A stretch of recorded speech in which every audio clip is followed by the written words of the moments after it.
பொதுவா நிறைய பேர் நோட் பண்ணிருப்பீங்க, பல நேரம் குளிக்கும் பொழுது உள்ளங்கையில அரிப்பு அப்படிங்கிறது நிறைய பேருக்கு ஏற்பட்டிருக்கும்.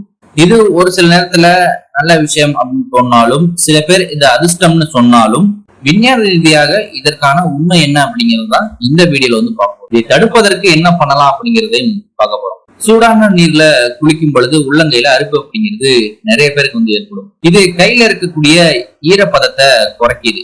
முக்கியமா கையில இருக்கக்கூடிய இயற்கை எண்ணெய் அப்படின்னு சொல்லக்கூடிய இதை நீக்குது. இதை நீக்கிறதுனால கை வறட்சி அடையுது.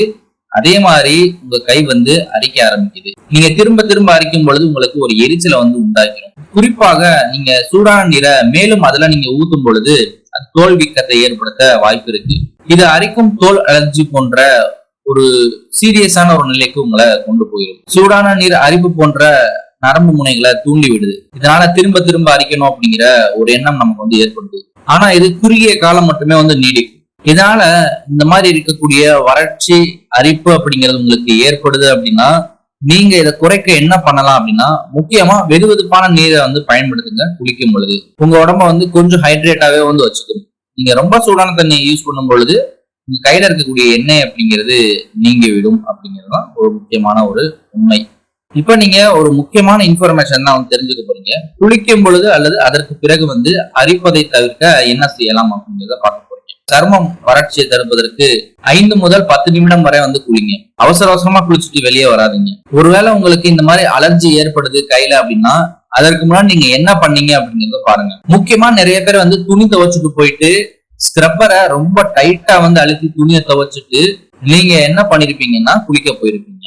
இப்படி பண்ணும் பொழுது பொதுவாகவே இந்த துணி துவைக்கக்கூடிய சோப்புல எண்ணெய் அகற்றக்கூடிய கெமிக்கல்ஸ் இருக்கும். அது உங்க கையில இருக்கக்கூடிய அந்த ஆயில் அப்படின்னு சொல்லக்கூடிய செக்ரீஷனை அது குறைச்சிரும். அதனால என்ன ஆகும்னா உங்க கை வறண்டு போயிடும்.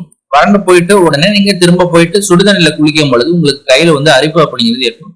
இதை நிறைய பேர் உணர்ந்திருப்பீங்க. கண்டிப்பா நீங்க இதை ஃபீல் பண்ணிருந்தீங்கன்னா கீழே கமெண்ட்ல சொல்லுங்க.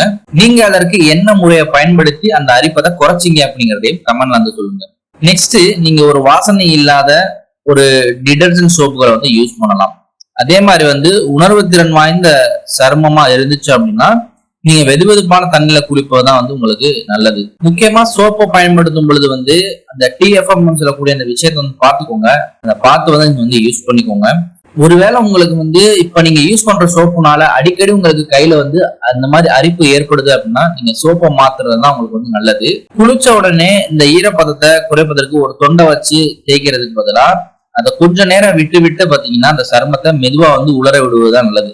ஏன்னா அந்த துண்டை வச்சு நீங்க துடைக்கும் பொழுது உங்க கையில இருக்கக்கூடிய உங்க உடம்புல இருக்கக்கூடிய ஈரப்பதம் குறையுது. குறைஞ்ச உடனே அரிப்பு ஏற்பட வாய்ப்பு இருக்கு. ஈரப்பதத்தை தக்க வைக்க சருமம் இன்னும் ஈரமாகவே இருப்பது நல்லது. இதனால உலர்த்தும் பொழுது இதை கவனமா ஃபாலோ பண்ணிக்கோங்க. நெக்ஸ்ட் நீங்க ஒரு மாய்ஸ்சரைசர் யூஸ் பண்ணிக்கலாம். அதை மெதுவா உடம்புல தேய்ங்க. ரொம்ப அழுத்தி தேய்க்காம மெதுவா உடம்புல தேய்ச்சிங்க அப்படின்னா உங்களுக்கு அரிப்பு ஏற்படாம இருக்கும். ஏன்னா மாய்ஸ்சரைசர் அப்படிங்கிறது உடம்ப ஈரப்பதமா வச்சுக்க உதவுது.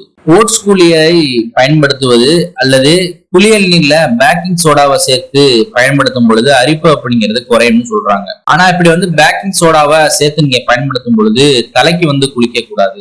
இது முக்கியமான ஒரு விஷயம். நீங்க உடம்புக்கு மட்டுமே குளிக்கணும் அப்படிங்கிற மாதிரி சொல்றாங்க.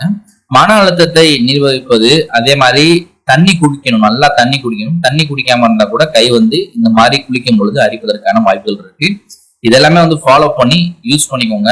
இந்த விஷயங்கள் எல்லாமே நீங்க கரெக்டா ஃபாலோ பண்ணீங்கன்னா உங்களுக்கு கையில குளிக்கும் பொழுது அரிப்பு ஏற்படுவது 90% மேல பாத்தீங்கன்னா குறைஞ்சிரும். தவிர்த்து உங்களுக்கு கையில குளிக்கும் பொழுது அரிப்பு ஏற்படுது அப்படின்னா நீங்க ஒரு நல்ல டாக்டரை போயிட்டு கன்சல்ட் பண்றது நல்லது. இவ்வளவுதான் வீடியோ. நெக்ஸ்ட் வீடியோல பாத்தீங்கன்னா பார்ப்போம்.